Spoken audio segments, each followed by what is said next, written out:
Hello, good evening. Welcome to St. Francis College. I'm very pleased to see all of you here.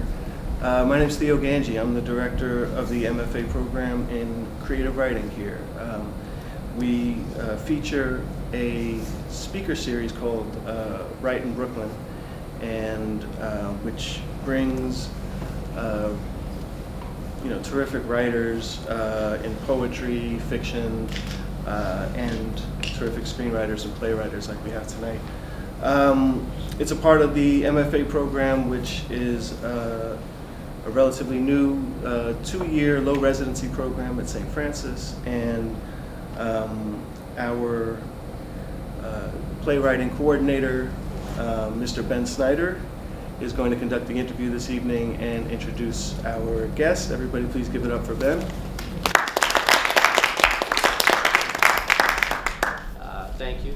So it's my distinct pleasure and honor to introduce someone who needs no introduction.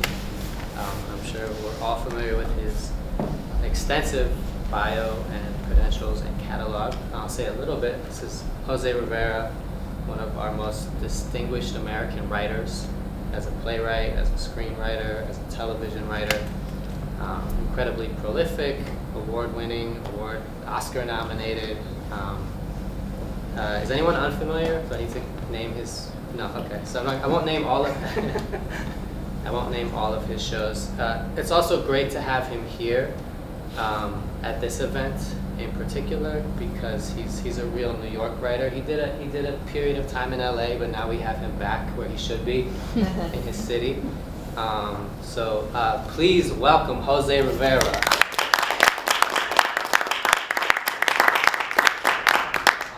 I'm going to ask him some questions, and then we'll open it up to you all. So start thinking about, if you haven't already, what you'd like to know, because I think we'll have a chance for everyone to speak to him. So, Jose, I just want to talk briefly about my relationship to New York for a second, if I can indulge to do that.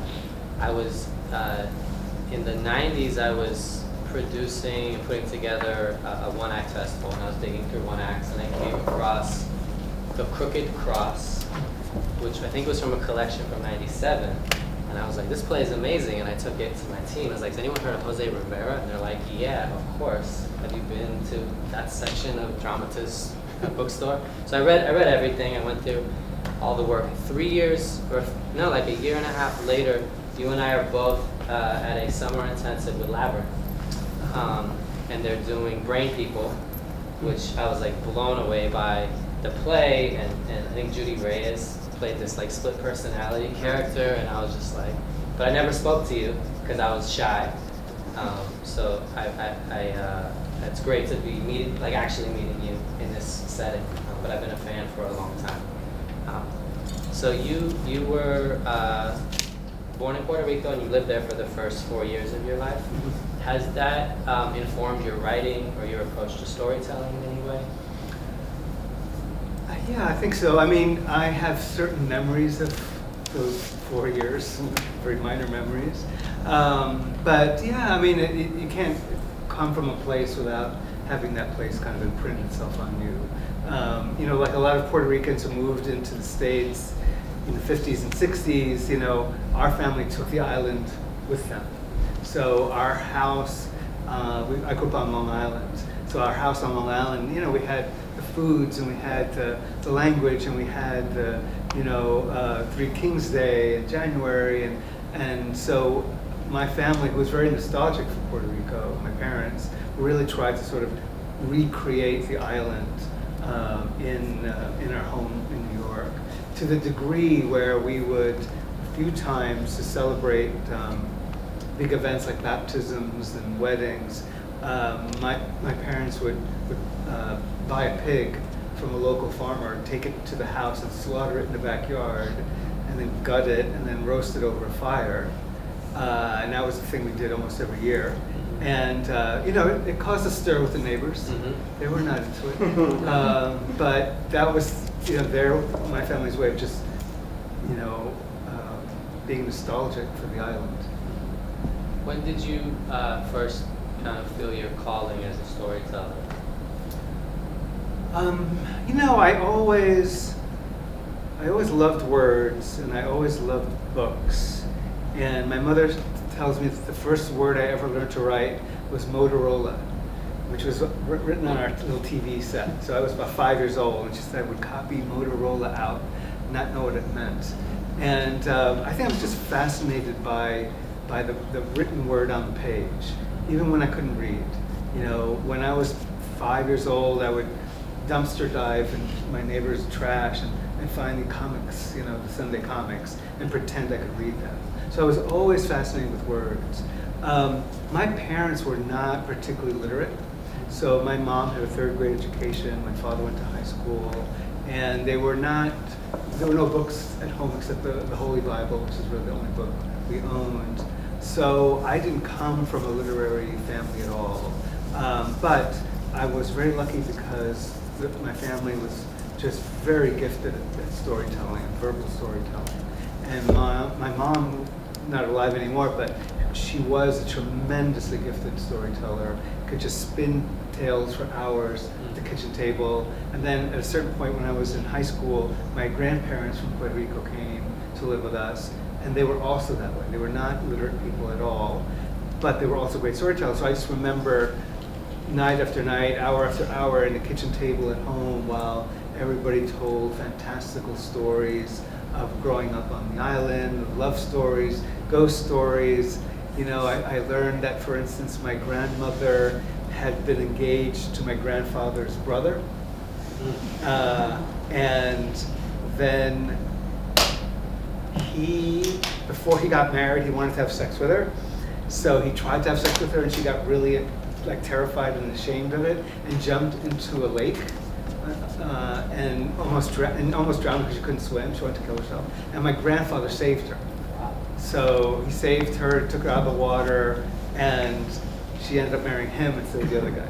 So just stories like that are like... There's a story, correct me if I'm wrong, I think there's a story about why your mother didn't go beyond the third grade. Yes, that's true. Yeah. It's a sad story. My mom really loved learning, and she really loved, her time in school. And unfortunately, the little town where she grew up in, the school only went to third grade. And to go to fourth grade and beyond, she had to go to the next town over. And that would involve walking to that school. There was no buses or anything. And my grandfather absolutely put his foot down and said, no, you cannot go to that school. You cannot go to fourth grade.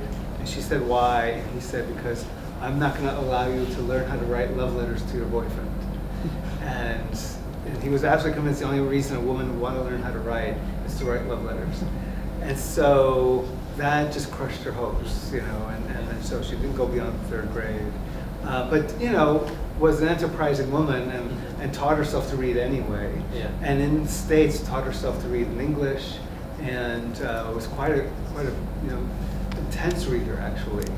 There was one point where, after my father died, my mom was staying with us in Los Angeles, and she was sad, and obviously, and so I had a copy of Love in the Time of Cholera in Spanish, and so I gave it to her. I said, Mom, maybe you'll like this. You should read this. It might be fun.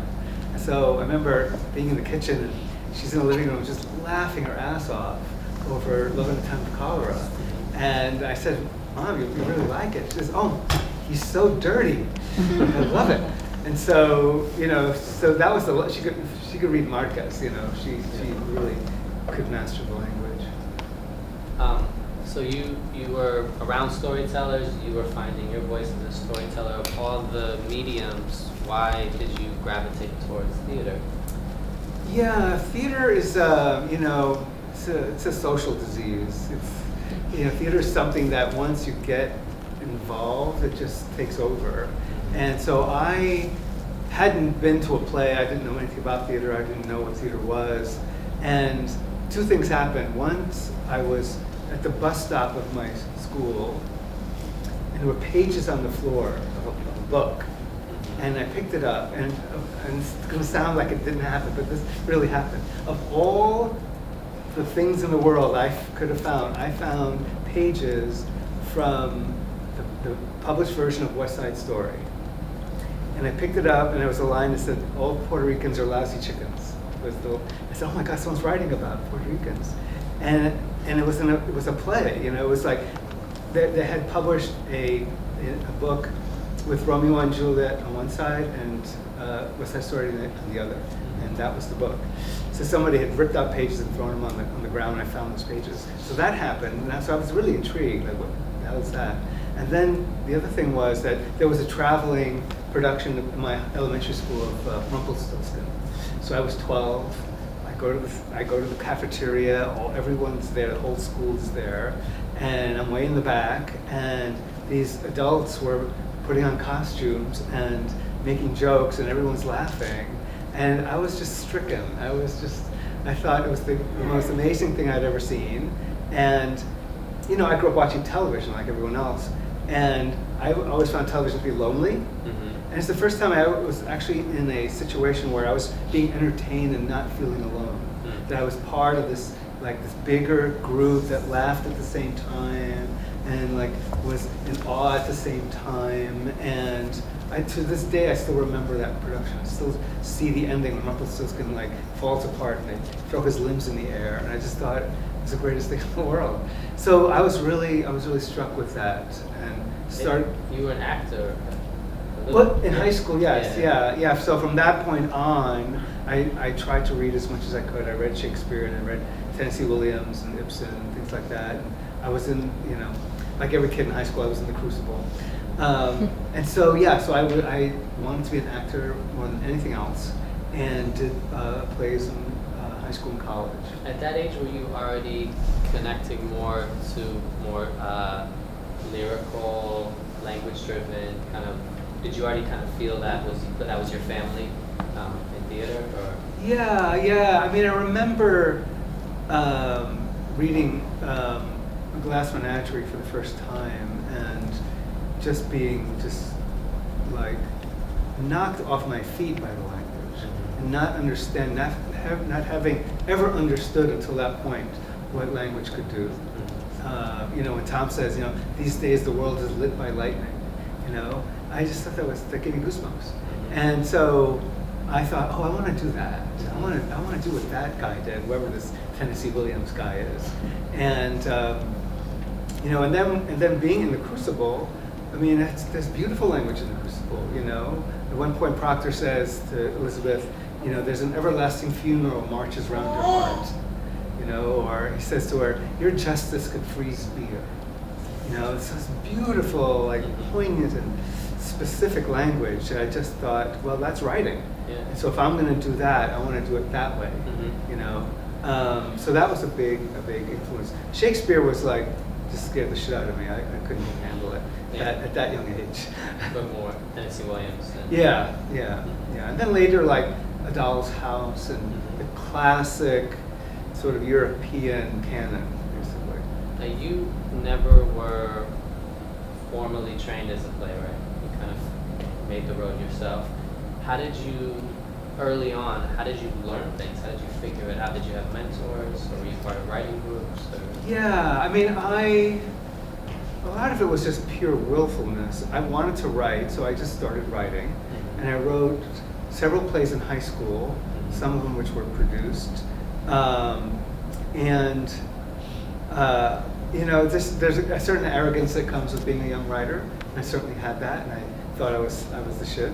And so I just wrote and wrote and wrote. And I didn't take any writing classes in college, but I did do two things while I was in college. I had my junior year in London, and I went to, you know, at that point, you know, theater was £1 to go see a play, you know, it was nothing. And so I got involved with a theater called the Soho Poly Theater. While you were in London? While I was in London, yeah, I just went. And I kind of liked them, and I heard they had a writing group, so I went to the writing group, and I started submitting plays and stuff. And it was not easy, simply because they just hated Americans. They just despised the fact that I was American, but I didn't care, so I kept going. And then my senior year in college, I had an internship at Playwrights Horizons when it was the 42nd Street of Midnight Cowboy. You know, it was like a mess. And so I did, I read a lot of plays. I made friends with older writers. Who in particular that was Nobody would useful? know. I mean, Okay. a woman named Marcia Shyness, who is a wonderful writer. A guy named George Shea, who wrote this wonderful play called Mad Dog, about a crazy football coach who commits suicide in the locker room. Nobody of Yeah. but for me, they were like God. They were like, holy shit. And they were so nice to me. And I was, 20? And so I really sort of tried to just keep my mouth shut and listen and see as much as I could. But the year in London was great because I saw Travesties by Tom Stoppard. I saw this wonderful play called The Staircase. I saw Mia Farrow in The Misanthrope. I saw Peter O'Toole in the lobby. So there was a lot of things going on, and so it's very inspiring. I saw Tim Curry in Travesties, and then I saw the Rocky Horror Show. So there was just a lot. It was 1976 in London was an incredible time period. Were there specific moments where you're like, oh, this is this thing I've been trying to do, and this is how you do it, or was it just a slow accumulation of understanding that kind of storytelling? I think, it was a long apprenticeship. I think I learned slowly by writing and making mistakes. And I knew early on I couldn't just write in a vacuum, I had to hear the words. So right out of college, I joined a playwriting group in New York called Theater Matrix, which I don't think exists anymore. And so I was one of the younger people in the group. And so I got into the practice of hearing my work back at me and going, oh, okay, that doesn't sound real, that doesn't sound right, that's really boring. Did that train your ear? Yeah, and it was helpful. And I was very faithful. I went every week and listened to other people's work and heard them discuss my work. So I learned a great deal from that. How many plays do you think you wrote before you had that were rejected, before you had someone say, okay, let's do something? Probably 10. 10 plays, Yeah. full-length plays. Yeah. Okay. So how does one face that? How do you keep believing in yourself in the face of all that? That's amazing. Yeah. Oh man, I don't know. I felt like I didn't give myself a plan B. Mm-hmm. I had nothing to fall back on. I approached writing because my father was, a working class man who was a janitor and a taxi driver and a gardener, and he was it's like the immigrant joke, had 2 jobs during the week and a job on the weekend. So I understood work to be something that is not escapable, and it's actually a good thing. And so I approached my writing the way I would watch my dad, to do his job, which is like you get up in the morning, you put on your shoes, you sit down, and you don't stop until you're exhausted. But you also had a day job. Yes, I had a day job. Yeah. Yes, I had a day job in a publishing company. Yeah. Yeah, so I was living in the Bronx. I would take the subway to Spring Street and then work 8 hours and go back to the Bronx and write until I couldn't anymore. But I gave up a lot. I had no social life. I had no girlfriend. I had nothing. So it was me and the work, and I don't know. It had to happen. I just felt that I had to succeed somehow. Before the first break, how much time are we talking about? How many? Not a lot, thank God. Okay. So I graduated college in '77, and so I had my first break in '83. Okay. So in 6 years, you wrote 10 plays. Well, I had written several plays. You in came out of college with Yeah, with so I had plays. several. Yeah, I had a Okay. bunch of plays. And none of them. I still have the rejection letters. I got rejected by everybody. I even sent to play the Reader's Digest. I don't know why. They turned me down. But yeah, everybody.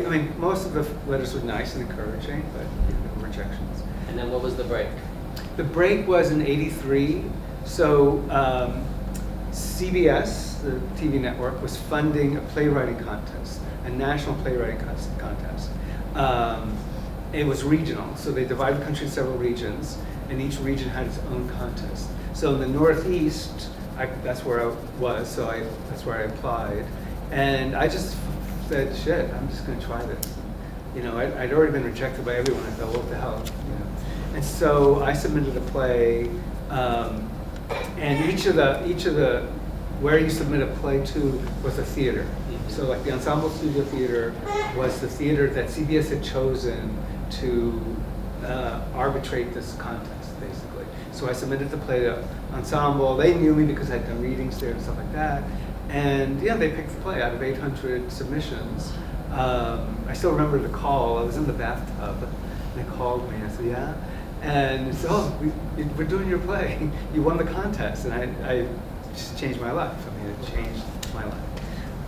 And you were a writer from that? Yes, I was a professional writer. I quit the 9-to-5 job. Mm-hmm. You know, the contest came with a $5,000 check, which I thought I could make last forever.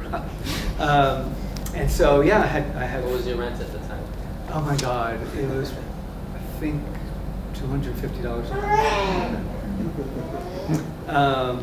And so, yeah, so I quit. I quit the job and I've been writing ever since. And you, before it was like cool to be a playwright in television, you were a playwright in television. Yeah. How did that happen? Yeah, it was definitely not cool. Yeah. It's not cool. In fact, there's the Dramatists Guild. You know, they put out a newsletter. You know, one time somebody printed the 10 Commandments of playwriting, and one of them was, "Thou shalt not commit television." So it's definitely not a thing to do. Yeah. Yeah. It was kind of a fluke. I mean, I had the prize-winning play was on at the Ensemble Studio Theater, and just so coincidentally, Norman Lear, the TV producer, was looking to staff a show about a Latino family in Los Angeles.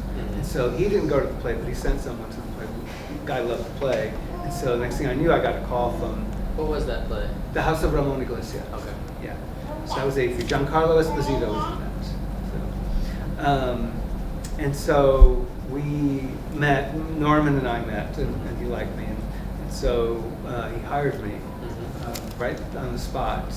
And I, found out later I was the only Latino on the staff. And, the show is about a Chicano family living in LA. And at one point I said, Norman, I'm a Puerto Rican from New York, I don't even know if I know any Chicanos, And he said, oh, you'll get it, you're smart, you'll figure it out. And so I did that for almost a year. Was that a good experience? Well, Norman is a brilliant guy, so just being around him was a good experience. I don't think the show was a good experience because it didn't feel authentic. The premise was wonderful, and I said yes on basis on the premise, the premise was that there was a young Chicano stand-up comic who had created an alter ego of himself on the stand-up circuit that was very racist against his own people. He was like an Archie Bunker, except he was Latino and he was a stand-up comic. And the show was about this young man being conflicted over this creature he had made that his family hates. Like his family wouldn't even come to his shows, but everyone else in the business loved it. And I thought, oh, what a great premise, And the show was nothing. The show turned into nothing like that. Unfortunately, it became a kind of oddball family drama. The people in it were great. Hector Elizondo was in it. Kathy Jurado was in it. So there were some really wonderful people. But I really felt like I was a fish out of water. I don't know what I was doing. I told Norman, I don't even own a TV. And, and he's coming off of like All in the Family and the Jeffersons and Maude and all these great successes, and then he'd been out of TV for a while, and this was his comeback. So I felt the pressure, of that, and it was tough. Yeah. I'm actually interested. So you were brought in as a Latino voice in the room. How was that? Was that handled respectfully? And also, what are your, since you brought it up, what are your thoughts about this idea of Latino or Latino art or voice with the difference between Puerto Ricans in New York versus Chicanos in Southern California versus Cuban Americans in Florida, like this huge variety that's all called one thing as far as voice and art. Yeah. So what are your thoughts about that? Well, to answer the first part, everyone treated me with great respect. I mean, it was really a very lovely and supportive environment, which was good, because I found out that sitcoms aren't always that way. Yeah. But this particular case it was. And Norman set the tone. Mhm. You know, Norman set the tone. So we tried to get it right. We just didn't. We just didn't get it right. I mean, you know, I think you know, the issue of what is Latin or Latinx or Latino. Do you use that word? I don't. It's too new for me. It's Okay. I'm too old for that. And so it's hard to wrap my head around it simply because what we're describing is so large Yeah. and so diverse. So if you're talking about, you know, Nicaraguan farm workers in North Carolina, you know, or Guatemalans in, you know, cleaning houses in LA, or, you know, people coming off the Mariel boat lift from Cuba. I mean, we're talking about vastly different experiences. And then if you go back a century, you're talking about vastly different histories, you know, and even the migratory experience is different. Where, you know, at one point a Cuban needed just to step on land, and, you know, he's here in America, whereas people crossing the border have a whole different story. And then us Puerto Ricans were born with a passport, basically. So those experiences are really different. So I never ever claim to speak for Latinos. I mean, Do you think it's a useful term? I think it's a useful descriptive term. I don't particularly, you know, like a lot of terms that deal with ethnic identity, that term can be misused and can mean some different things to different people. Yeah. You know. So, for instance, when I first started out, you know, so I go to LA, I work with Norman, I have an agent, and he's trying to get me jobs in film, right? So here I am, Latino writer, Latino name, and all the film offers I get are to write gang movies. So, like, you know, Salvadorian gangs and girl gangs and all kinds of gangs. And I'm like, I'm from Long Island. You know, I don't know anything about gangs. I'm not, you know, not Miguel Pinheiro. You know, I didn't grow up in the inner city and I didn't have the experience. So the downside to the label is when it's used to paint over all this diversity into one color, into one voice. And that's the problem. But, you know, it's also a challenge. So, you know, when I was starting out, there weren't a lot of other Latino writers. So, but look at the world now. I mean, you have Nilo, you know, Lin-Manuel, you know, Irene Fornes, who passed away. There's so many. Were you part of her camp? She had a lot of proteges. She did, a lot of yeah. teaching at Intel. Were you ever in and out of that circle? No, I didn't want to be. Okay. Because I didn't want to be a clone. Okay. I didn't want to be Irene clone. Yeah. And I love her work. Yeah. But it is so different from my own. And I was at a point, because she actually called me when I wrote The House of Ramon Iglesias. She had gotten Ford Foundation grant to teach one of her earliest workshops at Intar. She called me up. She said, "Oh, I read your play. It's really good. Do you want to be in my workshop?" And I declined because I felt I was still so young and impressionable. I didn't want a mentor like that. Somebody so strong. And to be honest, you know, I've read the work of some of the people who have come sort of out of that school, and they are a lot like trying to be her, you know, and I didn't want to try to be her. And I knew I couldn't be her. So, you know, I took from her what I could learn just as a writer, but the same way I took from Sam Shepard what I could learn, and Sam Beckett and Garcia Marquez, and, you know, all these people became mentors. Now, you did find your way into film, and you're a celebrated screenwriter now. How did that happen? Well, so going back to Norman, Norman Lear, back then. So I worked for that company for 3 years, and then I was cut loose, and I didn't know what to do with myself, and was writing plays, and then ended up back in television on a show called Erie, Indiana, which I co-created and produced and wrote most of the episodes. And that was a great experience. And but that got canceled after one season. And I was so pissed off I just hated television from that point on. And it was still in a world where, you know, it was just 3 networks, and standards and practices, which is what they call their censorship branch, was so dominant that you really couldn't do a lot. Yeah. You know, we even had a show where there's a kid, because the show is like a bit like Twilight Zone. So imagine a boy, he has braces, the braces are really weird, twisted, and because of the wiring, he can hear his dog's thoughts. He can pick up his dog's thoughts. And he finds out his dog is really upset because he's been neutered, doesn't like the food, and he's going to kill the kid. He's planning on killing the kid. And then it turns out all the dogs learned that this kid could hear dogs, and that's not allowed. And one of the last shots of the episode was a kid running off into the distance, being chased by 100 dogs. And then they look for him, and all they can find are his braces. That's all that's left. And God, NBC was so mad.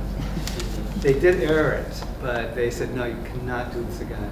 You cannot make kids too dark? Or? Yeah, too dark. Make kids afraid of dogs and stuff. It's like it's a TV show, you know? There was one episode I wrote about, because it was all geared towards kids. So there was a kid. He had an abusive father, like verbally, like, you're a loser, you're a punk, you're an idiot, can't believe you're my son. And the kid was into heavy metal. And the father was against the heavy metal. He says, oh, it's all satanic. The kid does something stupid. He steals a car, whatever. He gets in trouble. Police come to the house, confront the father. The father says, it's not my fault. It's heavy metal music, and I'll prove it to you. And he puts a record on the turnstile. And he says, if you play it backwards, you can hear the satanic messages. So he starts turning it backwards, and we start hearing it's the father's voice on the record, saying, you're a loser, you're a punk, I can't believe you're my son. And I wrote this, we shot it, they spent $1 million, whatever. And the head of NBC literally said to me, he said, as long as I'm running this network, that episode will never air on NBC. And it's never aired. It's called A Broken Record. Find it online. It's on YouTube? Or? I think it's on YouTube. I know there's a collection of Eerie CDs, DVDs. And so, yeah, anyway, so Eerie broke my heart. And I said, fuck television, I'm not doing that anymore. And so I started writing screenplays. So that was in '92. And so I just started reading screenplays. I watched movies. These were specs. These weren't things you were paid to write. You were just doing it. Well, the first one, no, I was lucky. I was lucky, I have to say. I sold my first pitch. Not the first time. Yeah. I pitched it for, I don't know, months and months, and finally, I even pitched it to Disney, and I didn't know what I was doing. I literally pitched it for 40 minutes. So if you know anything about pitching, you know that's a terrible sin. But I eventually sold it to a company called Interscope, and the film never got made.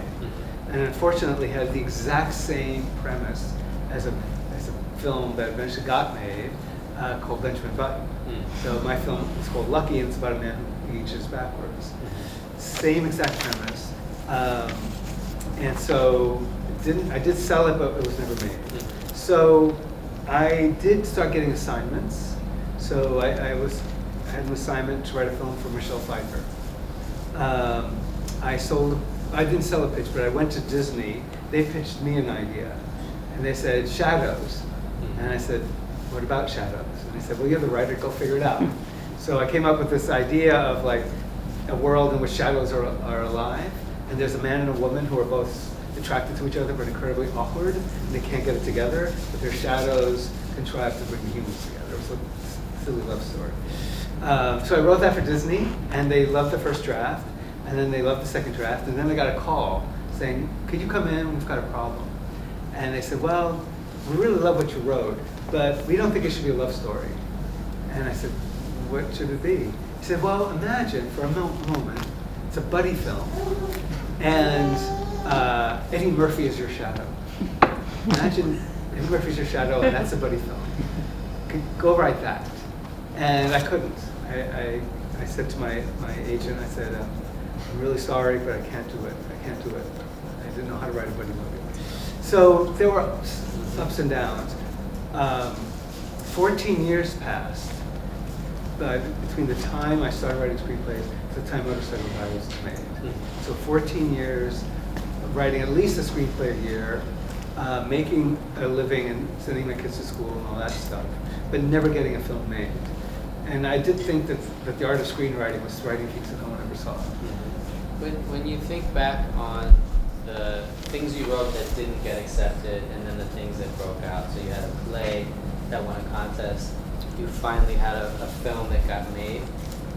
Do you think they were just better quality at that point, or it was just luck and timing and what people were interested in? Like, why does it happen when it happens? Do you think? Yeah, that's a great question. I mean, I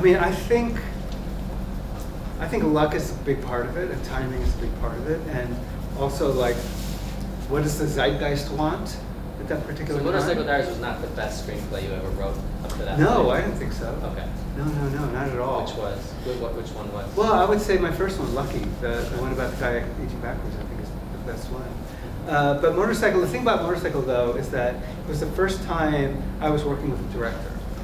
So the other ones, were I was writing for a studio or sort of writing for a star, but never really meeting them. And so in this case, working with Walter Salles, the Brazilian director, I had someone to talk to. And he's a man full of ideas. And, it gave me a lot of inspiration to work with Walter. And I wanted to do a good job for him. And, I was shocked when he said they were going to make the movie, because I honestly didn't think I would ever get a movie made. But previously, you've never worked with a director like that? No, I've worked with one director, Okay. Alfonso Arau, who's a nice man. Let me just say that for the record.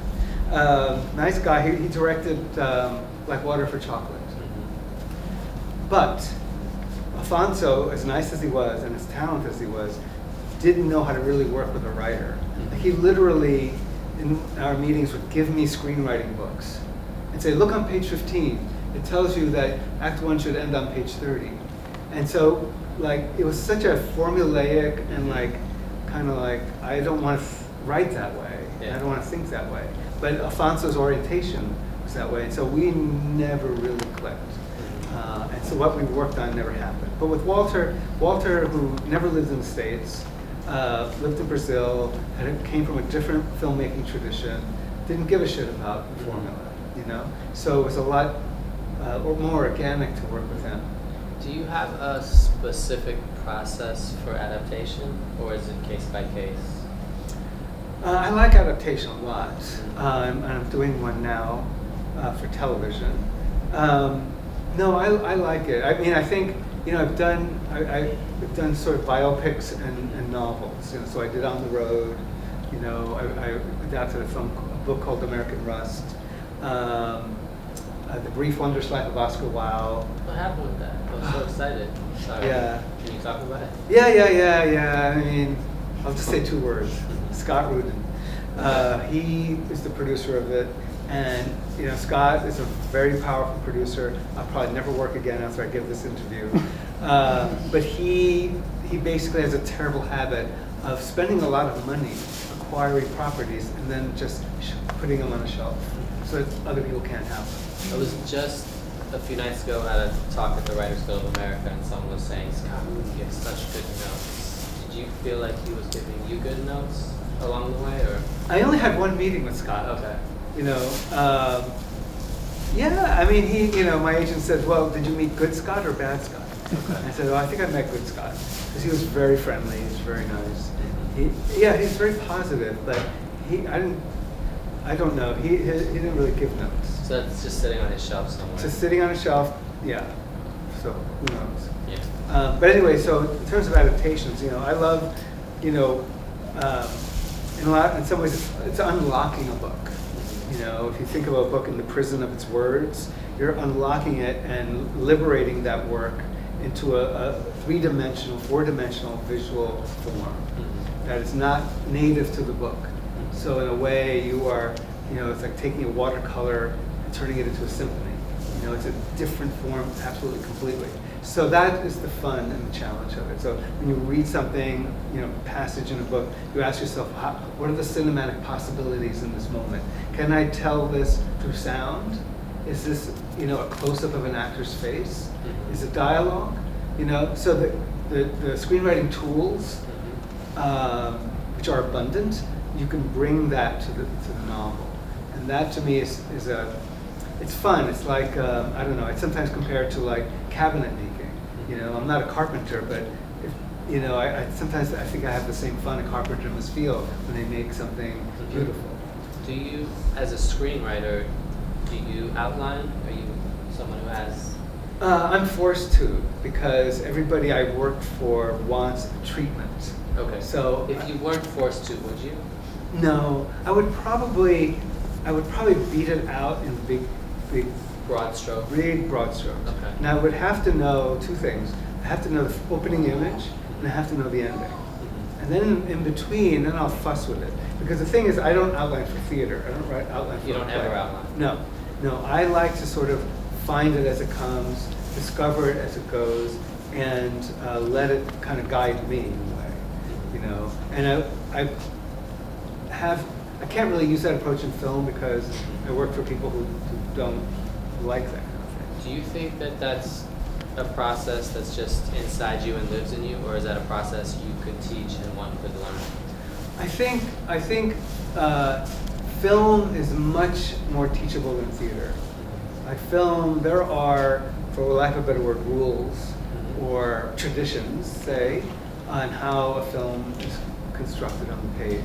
So yes, I think those things can be taught. I don't think you can teach like the intangible things of a writer. Like you can't teach curiosity.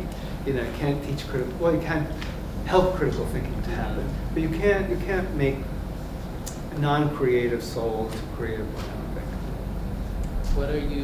What are you most inspired by right now, art or otherwise, that's kind of feeding you? Yeah. I mean, I think it's funny. I think a lot of television is very inspiring. Like I find a lot of because TV is fun. What are your shows? Well, I don't have shows. I mean, there's some. Okay, this is Mabel. Which I love. It's just a funny, witty, like kind of out there piece of work. Was a big fan of Game of Thrones when that was until the final season. I had seen some of Boardwalk, but I missed a lot. Oh, The Sopranos, I think is beautiful. I didn't see like Breaking Bad. I didn't see 6 Feet Under. I still don't know. These are the shows you feel like you should have seen? I think I should have seen, or The Wire. Everyone says The Wire was wonderful, and that's because I don't have a TV. But I find that really inspiring. You know, I'm a fan of history. I read history books. I read books on archaeology and the origin of mankind and things like that. Science. So those things I find really inspiring. I'm reading a book now by a Turkish writer named Elif Shafak, who is probably the best-selling writer in Turkey. She's not Orhan Pamuk, who won the Nobel Prize, but she's much more popular. So I'm reading her new novel, which is wonderful. So yeah, I mean, I still, I read Men We Reap by Jessalyn Ward, which I thought was wonderful. So that kind of work I really like. Do you have touchstones of like favorite films or plays that you kind of go back to or are always kind of in your head a little bit? Oh yeah. I mean, there's so many. Midnight Cowboy, Apocalypse Now, a lot of those 70s classics. I love those. But even like more pop ones, like I love the Fifth Element. I just love that movie. I've seen it so many times. 12 Monkeys, The Matrix. Those films I think are so tight and so well crafted. In fact, I sometimes when I've taught screenwriting workshops, use The Matrix as an example of an absolute perfect screenplay in terms of like what it is you want the screenplay to do. That one does it on every level. So yeah, those movies. There's older films like My Life as a Dog, which I love. I do love like Water for Chocolate. There's so many. I mean, God, 8.5. There's so many great. I saw for the first time because I do have big holes in my education. I saw for the first time The Seven Samurai. I just saw that too. For the Last first week, time? Yeah. Yeah, it's fantastic. It's amazing. Yeah, it's so good. And The Seventh Seal I saw for the first time. I hadn't seen that. So yeah, there's what do you call? It was the Godard film. Oh, it's escaping me. But anyway, so Breathless? Breathless. Yeah. Yeah. Wonderful films. Can you tell us about what you're working on now and give us an insight into your process? Yeah. So now I'm in TV land. Though I might be working on a film also. So I'm doing two TV projects. One is for Netflix, and they hired me to adapt 100 Years of Solitude into a series. So I wrote a series Bible, which was 70 pages long, breaking down the book into 2 seasons, 20 episodes altogether. Now that, can you tell people what a Bible is? Sure, yeah. A Bible is the document that usually the showrunner writes or one head writer. Will you be the showrunner? No, I asked not to be the showrunner. Okay. No. But for many reasons. But I do want to be like head writer and I do want to keep writing on it. So, but the Bible basically is the blueprint of the series. It's the document that outlines what it's about, why you wrote it, why now is important, who the main characters are, what the stories are, what the feel and the texture of the series is. It's really sort of the big recipe book for making this. And you wrote a long Bible, as Bibles go. Yeah, mine was long. Yeah, because I really want to break down the episodes, and so the Bible would end up going to the heads of all the departments. So electricity, camera, sound, so that they know. It's like the DNA of the series. They know, oh, we're going for this kind of look, or we're going for this kind of sound. How do you take a huge novel and then say, oh, these are the first 2 seasons? Like, how did you do that? Well, it's only going to be 2 seasons. Okay. Yes, it's just 2 seasons. And so, yeah, originally Netflix thought it would be 16 episodes. And I said, okay, fine. So I went through the book. And by the time I finished it, I said, no, it's got to be longer. 16 will not get it. And so I went through it literally line by line by line. And I found the places that felt like natural breaks. Was that using the chapters in the book? Or how? Sometimes the chapters were exactly where an episode should end, sometimes not. So the pilot ends with, I don't know how well you know the book, but it ends with José Arcadio Buendia saying, the world is round like an orange. And he has this like epiphany about the world. And I thought that was an interesting place to end the first episode. These are hour-long? Hour-long, yeah. But the death of José Arcadio Buendia, so who's an incredible character. So when he dies, that should break your heart.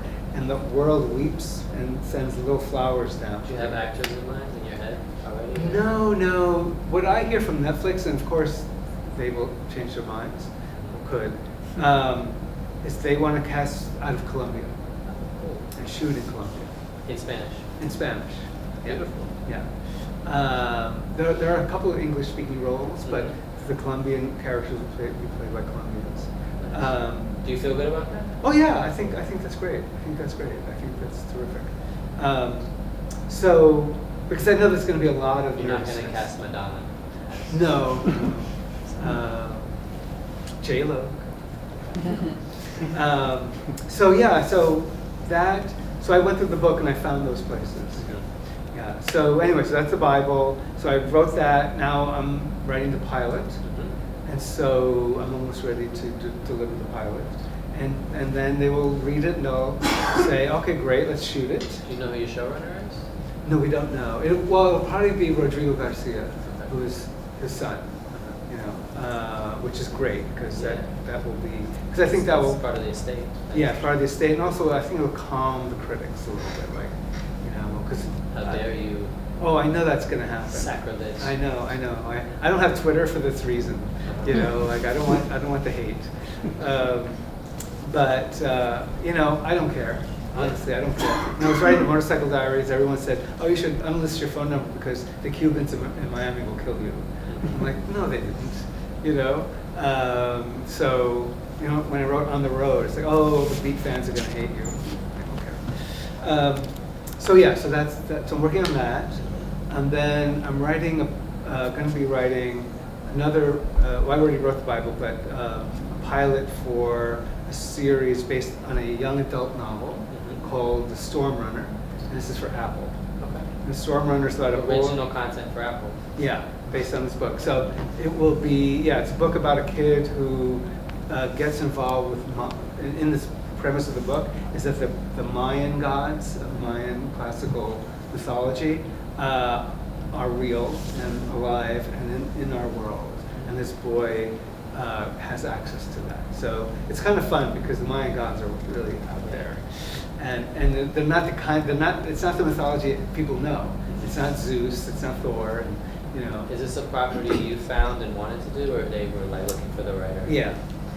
So this company called Make Ready found it, and then they thought of me, and Apple approved me. So I'm doing that. And there's a film in negotiations, though it seems to be stalling, called Landfill Harmonic. And you may have heard there was a documentary made about this little town in Paraguay where the kids played instruments made of garbage. And so that's the story of the film. So it'll be a narrative form of that documentary. My last question before I open it up is about you as a mentor. You for, I think, decades now, and a time to open your home to host people coming to develop their work. Can you talk about like what you do as a teacher, mentor, or creator of spaces for other writers? Yeah. I mean, in some ways, I guess I'm trying to recreate what I had when I was, 20 and just learning things. Yeah. I mean, I like teaching. I mean, I can't say I'm teaching really, and there are very accomplished writers who are in the group who don't need my teaching.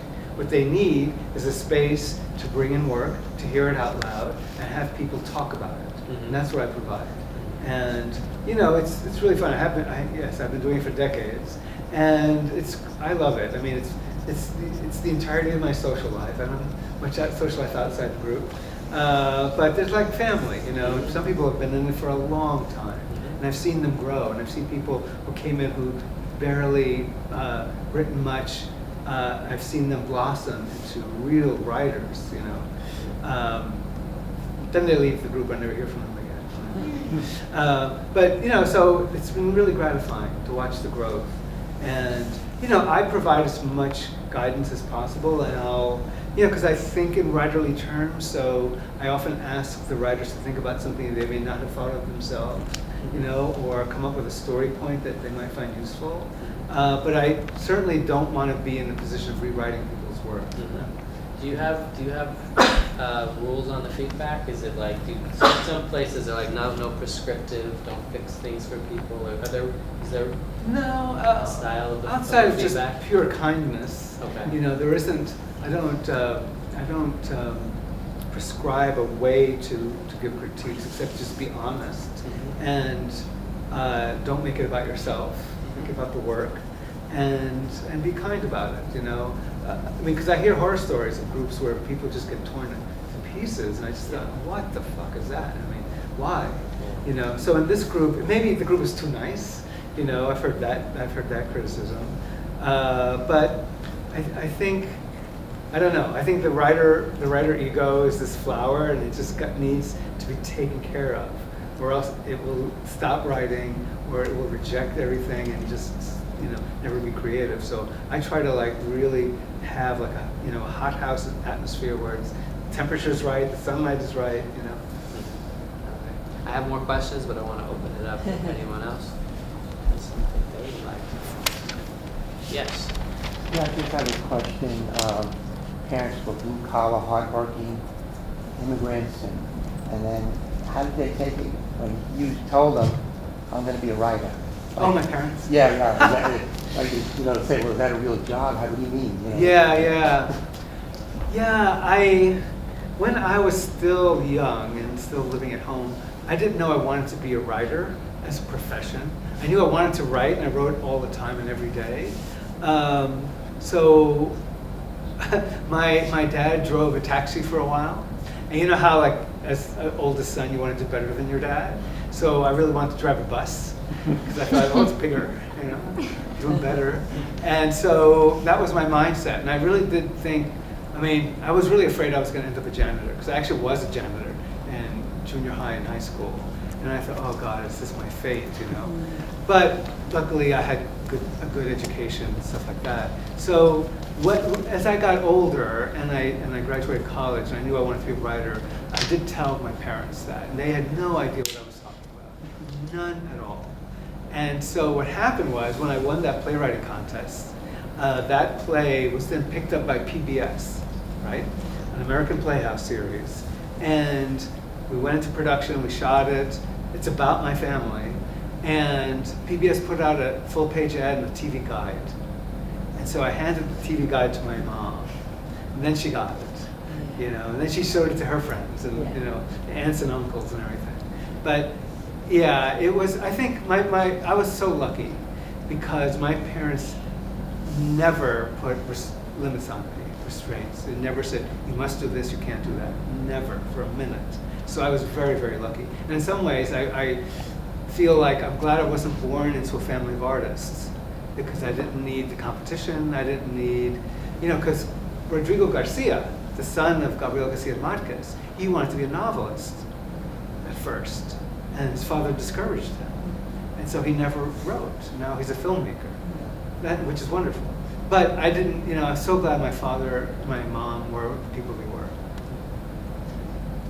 And they gifted me this blue collar work ethic, you know, that I carry with me now. I was at a workshop recently and we were talking about being a screenwriter and spending, this particular screenwriter said that he couldn't spend too much time in LA because as a screenwriter, he felt like eventually his writing became about what I'm trying to sell versus what I'm trying to say. I don't know if you still wrestle with that, or I'm sure you wrestled with it at the beginning. But I'm wondering what your thoughts are on that. How do you shut that off? Because now I'm sure you're at a place where you can just decline, right? Like, I don't necessarily need to sell the script, but in those 14 years when you were writing a screenplay a year. Yeah, it's a good question because it gets to a conflict, which is like, when I'm being paid to write, I know I have an obligation to the people who are paying me.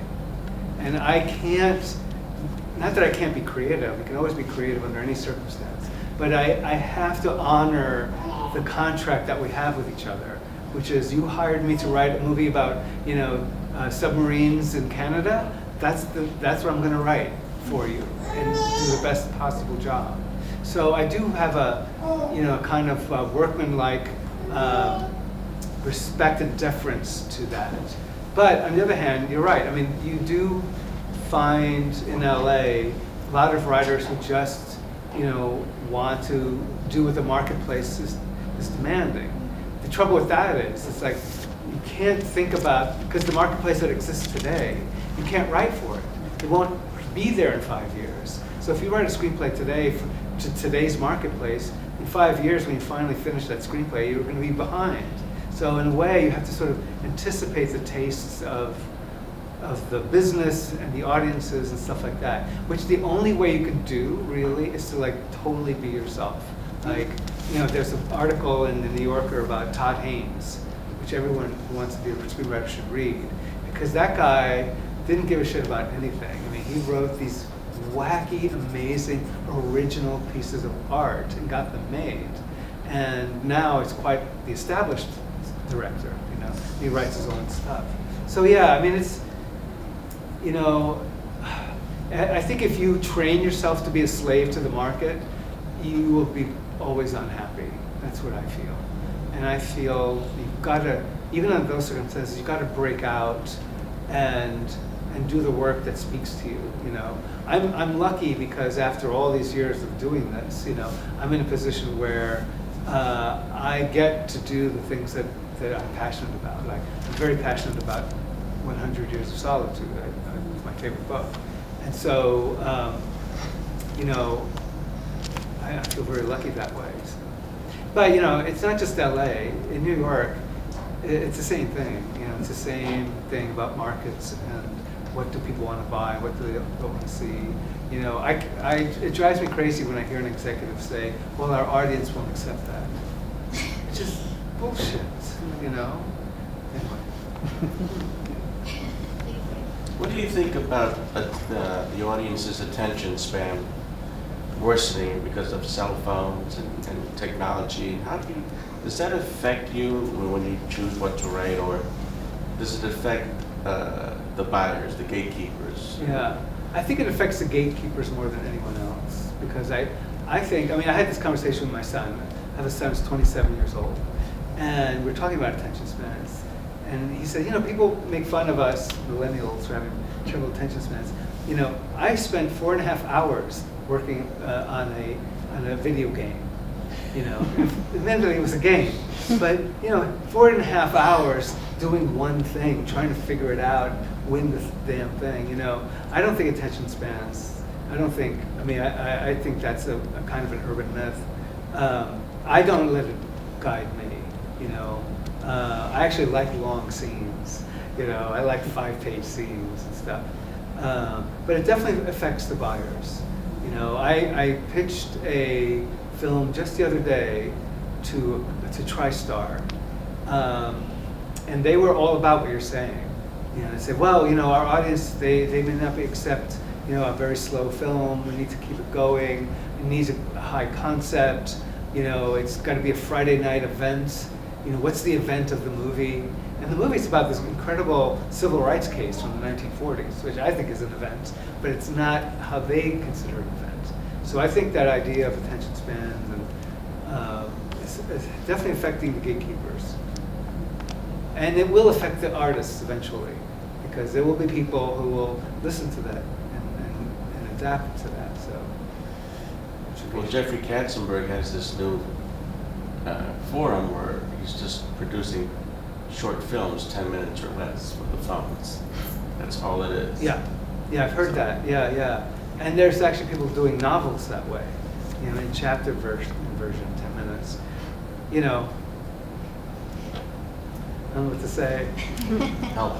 I think it's fine if you can make a living at that. I mean, see, my feeling is like, it's a big world with a lot of tastes and a lot of ways to communicate and ways to enjoy storytelling. If that's a way that some people love, then great.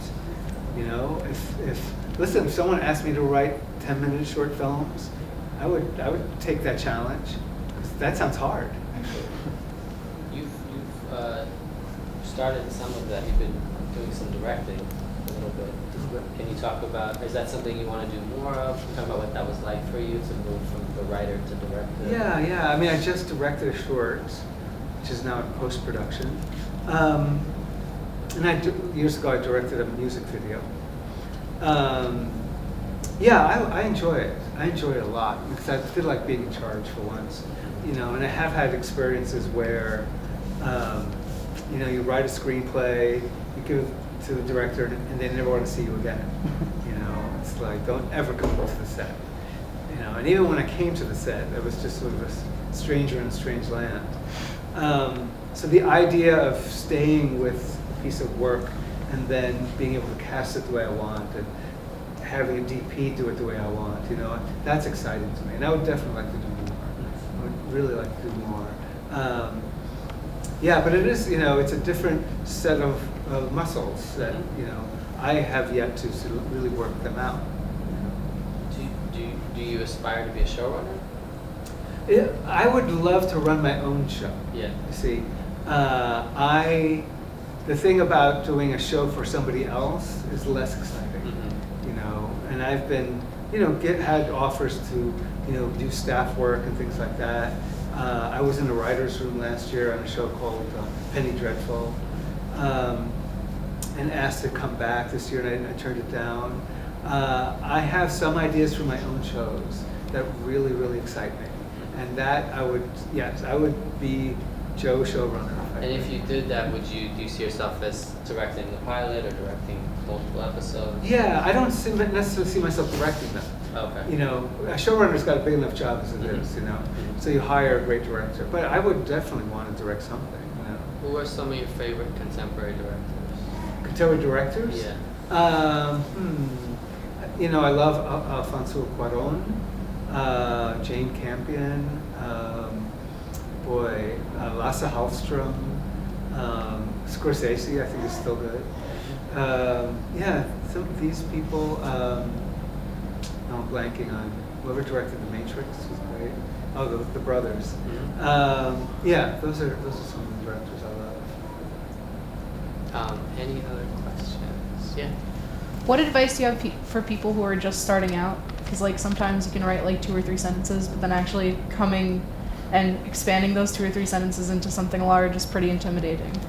Yeah, that's a great question. I mean, when I studied for 2 weeks with Gabriel Garcia Marquez at Sundance in the workshop, and he was asked the same question, and he's gonna be such a jerk. He says, what I do, I sit down, take my pencil, I write a word.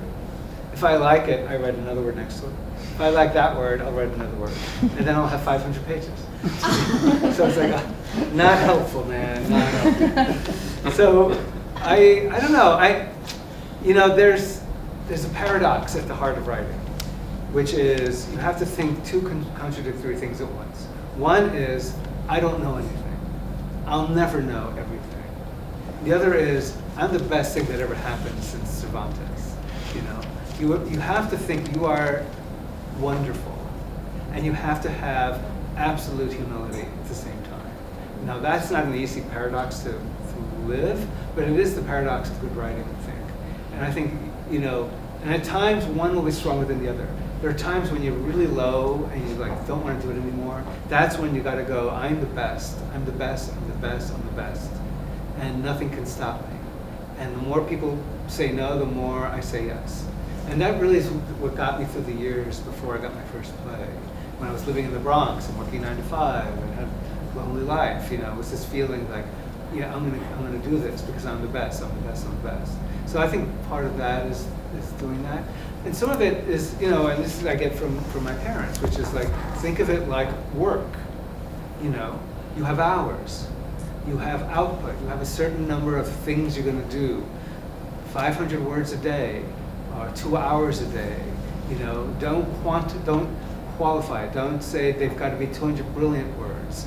You know, just 200 ordinary words is a great way to start. You know, there's the Turkish novelist Orhan Pamuk, who won a Nobel Prize, has a great little routine he does. So he gets up in the morning. He's gonna write, right? Puts on his clothes, leaves his apartment, walks around the block, comes back to his apartment, and sits down at his desk and writes. At the end of the day, he gets up, he leaves his apartment, goes around the block the other way, comes back into his apartment, and now he's home. Because he separates what the workspace is from the living space. And I think that helps a lot too, is to have that separation. I think having friends, to be honest, corny, but friends who like totally love you and believe in you and like will support you in whatever you do. And hopefully will collaborate with you once you make it. You know, that's really important. I think having a good mate, you know, boyfriend, girlfriend, whatever, you know, that is really important. To have the mate in your life needs to believe in you like you believe in you. When you're dry, when you're like, I don't know what to do, then take shit in. You know, read, go to a museum, watch a movie, you know, doodle, daydream, feed the beast, you know, because you'll need it. You'll need that fuel. But really, you know, I mean, the blank page is a terrifying thing to have to look at. And sometimes people, it's sort of like the Shining, you know, all work and no play, you know. But write whatever comes into your head. You know, I used to do this exercise in college where I would sit down for 2 hours and write stream of consciousness without a plan. Don't look up, just keep working. And that turned into a lifelong habit of writing by hand. So that's what I would do, you know. You have to see yourself as a writer. You do. You have to see yourself on a talk show, and see yourself accepting a Pulitzer Prize. I'm serious. See yourself making the life that you want. Because the thing about writing that I found, when I grew up poor, Long Island, 6 kids, you know, no books, writing has taken me to all over the world. It's taken me in the company of some of the most creative and wonderful people you could ever meet, and so it is the journey, you know. So see yourself on that journey, and don't give up, you know. Don't give up. Honestly, the worst thing is the internal censor that says, "Oh, you're a fraud. What do you think you are? You're never going to be, you know, William Faulkner, you know, or whatever." And that's the voice you have to kill. You have to kill that voice. And, you know, practice, you know. Is that at all helpful? Yes, thank you so much. That was an amazing response. That's That's like, edit that to like the 8 minutes that was. That's like perfect to share with the world. That was beautiful. That was awesome. Yeah, your question? Yeah. I don't know if this is a question for a screenwriter or it's more sociological-like, but if you had to write another movie or a play, whatever, on a person that is traveling right now throughout South America, what would be the main realities that this person would face right now? In South America? Yeah, being that it changed so much from the 50s, from Motorcycle Diaries, and for the sake of progress and modernity, right now they're actually in very difficult situations. What would be the main? Yeah, that's a good question. I'm not necessarily the right person to answer that. I've only been to, I've been to Argentina, Chile, Colombia, and that's it. I haven't been beyond those countries. I mean, and then I was there for a movie, so I was not in the real world. Yeah. You know what I'm saying? I was in a very isolated, you know, protected world. So I don't know the answer. I don't know the answer. I'm sorry. It's okay. It was just a curiosity. You can edit that out. Okay. Yeah. I'm gonna do Cut it. that one. The other one you knocked out the park. I wonder, thinking about, so I'm also a writer, and I've watched a lot of other writers' kind of careers blossom. And a lot of the people that I was thinking like, oh, this person's talented, the world kind of said, oh yeah, they are talented, but not all. And do you, with your perspective, and not just on your own life, but on the other artists you've watched, do you think that there is a functional meritocracy, that people who are doing the good work are getting noticed or not? Yeah. Oh, that's a tough one. I mean, I do have a personal opinion, which may not be born in the facts. My personal opinion is that talent rises to the surface. The talent will eventually make itself known and be recognized. I do strongly believe that. However that eventually is, whether that eventually is 6 months or 60 years, I don't know. You know, but I think eventually, if you've got the goods, if you are disciplined, if you keep your relationships really strong, you don't screw over your friends, you don't backstab people, you don't steal ideas, if you live a good moral life and you have the ability and the hard work, you will make it. I mean, I do honestly believe that. You know, can I tell a joke? Tell the joke. You know what joke I know? So a writer dies and goes to heaven, right? And meets God. And God says, hey, you're in heaven, what would you like to do? And the writer says, I want to meet the greatest writer that ever lived. The greatest. And God says, oh, easy, no problem. So follow me. So walking along, and the writer's saying, oh my God, is it Cervantes? Is it Homer? Is it Emily Dickinson? You know, is it Shakespeare? And God takes the writer to a tree, and under the tree is this little person. And God says, I want you to meet, you know, Maria Santos de la Fuente. And the writer goes, Maria Santos de la Fuente? 20.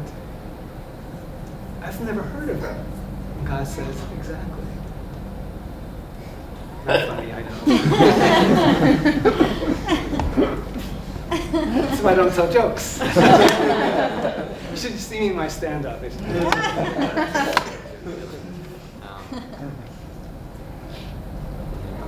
think about that tonight. Yeah, no, it's true. It's like, yeah, the greatest writer who ever lived. You've never heard of them.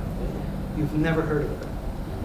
They're somebody who lived in, a village in Africa that you never heard of. Anyway. Yes. For those in the room that aspire to be a writer, what is a piece of advice that you wish someone gave you when making that choice or decision about pursuing this career? Yeah, I mean, somebody once told me never listen to advice unless it comes from somebody with a vested interest in your future, which I've always held on to because it's very true. Everyone will give you advice, but it's the people with a vested interest in your future are the ones that deserve your attention, because anybody can come and go and they can create havoc and leave. You'll never see them again. Yeah, I mean, I did get a really good piece of writing advice when I'd written a play in college and called Paper Rain, and I produced it, I directed it, went up, good play, and right after college, I was an apprentice actor in the Great Lakes Shakespeare Company in Cleveland, Ohio. And, I didn't know, do I want to be an actor, do I want to be a writer? And I gave the play to the artistic director, a guy named Vincent Dowling. And just to say, do I have any talent? Am I any good at this? And Vincent, to his credit, read my play. And we sat down, and all he said to me was, the thing with your writing is he says, to paraphrase Yeats, he said, in your writing, the will is doing the work of the imagination. That's all he said. And I thought about that, and I said, God damn it, he's right. I willed this into existence. I worked day and night, and I forced it out. I didn't imagine it. I didn't let my imagination just take me where it wanted to. I had an idea and I put it on paper, and that's the play. And ever since then, that's been a guiding principle for me. To lead with imagination. Yes, to lead with imagination, to not will it, that if it's not coming, don't force it. There are a million things to do when you have writer's block. Do them all. And in some ways, and this is something I do teach when I do teach, is that I believe writer's block is the best friend you have, in a way. Same one. Because, why do you have a block? So you're writing, and you stop, and you go, oh shit, I don't know the next part of this. The reason you stop is because something went wrong in the process. Somewhere along the line, you told a lie. You lied as a writer. And writer's block, in my view, is your subconscious putting on the brakes to keep you from lying more. And so you stop at that point. So like driving almost to the edge of a cliff. Your writer's block is the foot on the brake that keeps you from going over the cliff. And it forces you to stop, take a deep breath, go, do the dishes, whatever, take a walk, and let your subconscious take over. You willed it to a certain point, and you can't will it anymore. And stop and let the subconscious take over, and 9 times out of 10, you'll come back, whether it's 2 days or 2 years later, you will come back and the solution will be apparent to you. Because you lied, and you have to find the lie. You have to go back over the pages you wrote and find where you went wrong, where the character was really meant to be on one path, and you forced your character into this path for some reason, and it's not the right one. And then your subconscious locks you down and says, go back and do it over again. I recently read an interview with my favorite filmmaker, Asghar Farhadi from Iran, and someone Did he do a asked, separation? Yes. Yeah. And someone asked, what advice do you have? He said, I don't give advice. I think it's dangerous to give advice because you don't know what someone's process is, and it can be harmful. But if I was to say one thing, I would say get to know your subconscious, because we have access to it when we're young, and we lose access to it You seem to have found a way to access it. I thought about that advice a lot. How do we access our subconscious better? Yeah, I mean, it's really, how does the subconscious manifest itself? I mean, it is your daydreams, it is your night dreams, it is the voice in your head. You know, it is the uncensored part of you that is impulsive and energetic and lively and isn't boxed in by your fears and your, your life limits and things like that. Those energies are there. You know, I think, sometimes when the writing is good, when my process is going well, it feels like all I'm doing is taking dictation. That I'm just writing down what some random voices happen to be telling me, and that's your subconscious, And some people don't respect it or trust it. They don't trust those voices, And early on in a writing career, and I did the same thing, you want to be like someone else. Like, I went through my Sam Shepard phase, I went through my George Bernard Shaw phase, I went through my Tennessee Williams phase when I wanted to be those writers, and I tried to write like them. And then eventually, something I do tell students is that you have to kill your heroes. You have to kill them, bury them, and find the authentic voice that was natural to you, and let that live, and copy that as opposed to copying, Sam Shepard or something, So that is, the subconscious is sort of like, it's tender, it's fragile. So you feed it by ingesting art and conversations and things, but also you take care of it like it was a part of your body. So it sounds corny. You get sleep, you eat well, you exercise, honestly. And these things, don't drink, honestly. I know Tennessee Williams did it, but, it ended his life too soon, I think. Protect it. And that will pay incredible reward. Wow, that was like a master class. Yeah. Any last questions? Let's give him a round of applause.